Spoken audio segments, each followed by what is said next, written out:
Hey everybody, I'm Matt from Concrete Cat, and today I'm going to walk you through our DIY water recycling system. You can't put concrete down the drain. We've built a little system to capture all of our wastewater and make sure it gets purified. I'll show you the sinks first. You'll notice on all of our sinks is that none of them are actually plumbed into anywhere.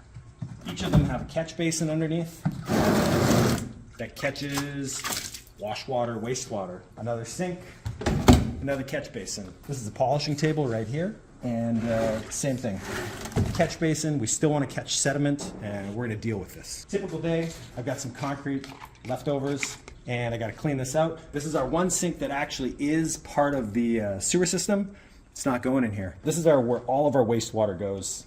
I dump all the basins into here, so I'm going to go straight here. Concrete Cat is a small, artist-driven studio.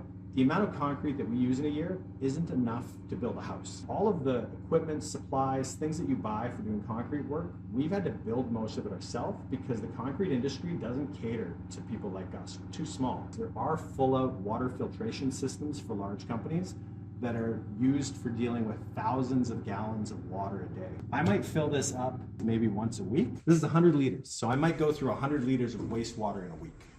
It's not that much. Here's how we deal with the wastewater. I take my holding tank. This is where we do the filtering. Let's take a look at the wastewater.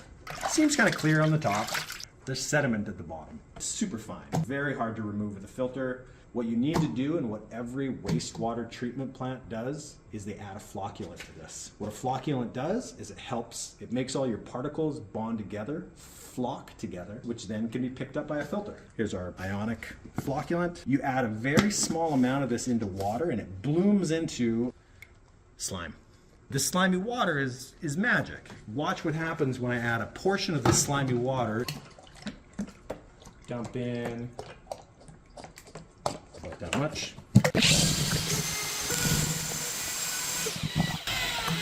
That is looking good. Curdled. The particles are coming together. Getting some little bits.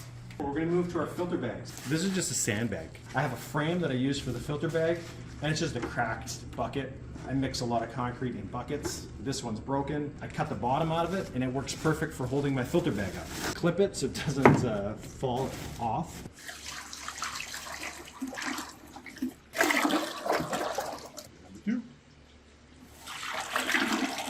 If you close your eyes, it's like a rainforest. Listen.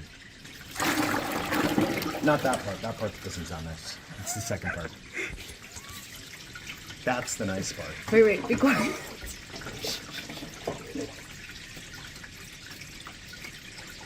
Because it really does. All the wastewater is in our filter buckets. Take a look. It's pretty cool to see flocculant is all kind of coming together and filtering out from the water, where the water is getting quite clear. This sediment, super wet. After we leave this for a few days, this will compact down and eventually it will dry out. It ends up not being that much. Most of the content's water. So if we can get rid of the water and we can deal with it in an eco-conscious way, I think it's a win. Thanks everybody. I hope it can help someone else out there who's making little concrete things at home, or maybe ceramic work you're doing, maybe you're a painter, maybe you're a paper pulp. Lots of different crafts and art practices create wastewater, and it's kind of on us as artists to figure out how you deal with your wastewater.